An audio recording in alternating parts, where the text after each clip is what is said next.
In today's halacha, we are beginning the laws related to Negel Wasser, to the morning washing. There are several details involved within the laws of morning washing, and we're going to split it to two sections.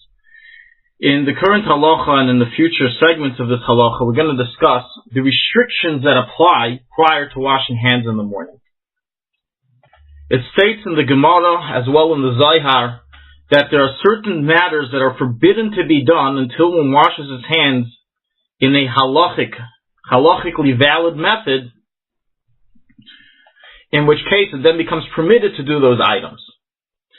There's a machlekes between the Talmud and the Zohar in the exact list of those matters that are forbidden to be done, as we will learn in the future classes exactly which matters are learned from the Talmud and which restrictions are taken from the Zohar and their severity and final halachic ruling. At first, we will discuss the reasons behind the restrictions. The basic list of restrictions, as we know, is that we don't touch any orifices of the body, any areas with holes. We don't touch food and drink. We don't touch clothing. We don't walk for Amos. We don't say Hashem's name. We will elaborate on each one of these restrictions in the coming classes. What is the reason behind these restrictions? Why is it forbidden to do these things before washing hands? So the reason recorded for this in both the Talmud and the Zohar is due to a ruach ra. The Alter Rebbe records in the Shulchan Aruch chapter 4 that the sages stated that upon sleeping for 60 breaths, which is disputed in Poskim as to the exact amount, for all intents and purposes we rule that it's 30 minutes. The one who slept for 30 minutes at night, the godly soul of every Jew ascends from the body, and a spirit of impurity, which is called Shipsa and Bas Melech, that is the name of this tumah, of this impurity that resides on the hand, resides on the body. This is brought in the Gemara in Shabbos, Daf Kuf Ches, that upon a person sleeping and his nefesh elikis leaves his body, the tumah comes inside, the tumah which is named Bas Melech. So this is while a person is sleeping. As soon as a person wakes up, his nefesh elikis returns to his body, which causes the impurity immediately to leave the entire body and remains only on the hands until one proceeds to wash them properly. So that is why one has to wash specifically the hands, as the tumah remains in that area when one awakens. Regarding when at night the spirit of impurity of Bas Melech resides in the body, so some poskim bring down from the Rashash, which was one of the greatest Kabbalists of all times, that he records that the spirit of impurity resides specifically during midnight when one is sleeping. So one skipped sleeping during midnight either because he woke up before midnight or went to sleep after midnight, according to the Rashash, he would not receive the spirit of impurity.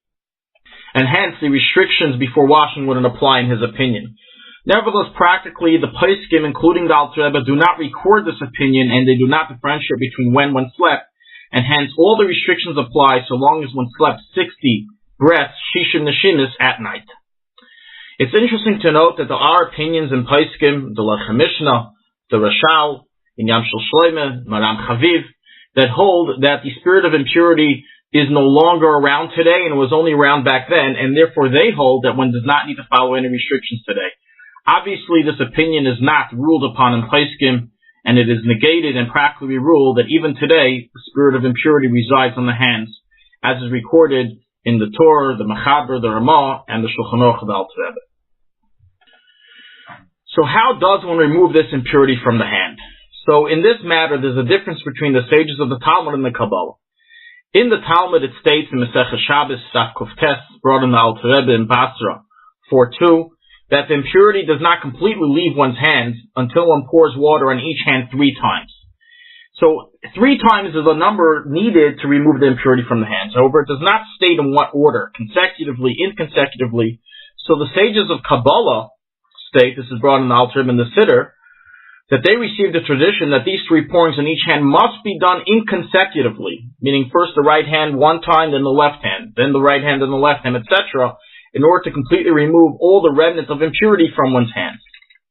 Nonetheless, from this wording of the Alter Rebbe in the Siddur, and in the Basra 4:2, it is implied that although the impurity isn't completely removed until one washes 3 times inconsecutively in each hand, nevertheless, some of the impurity is removed even with a single wash, as will be elaborated in later halachas.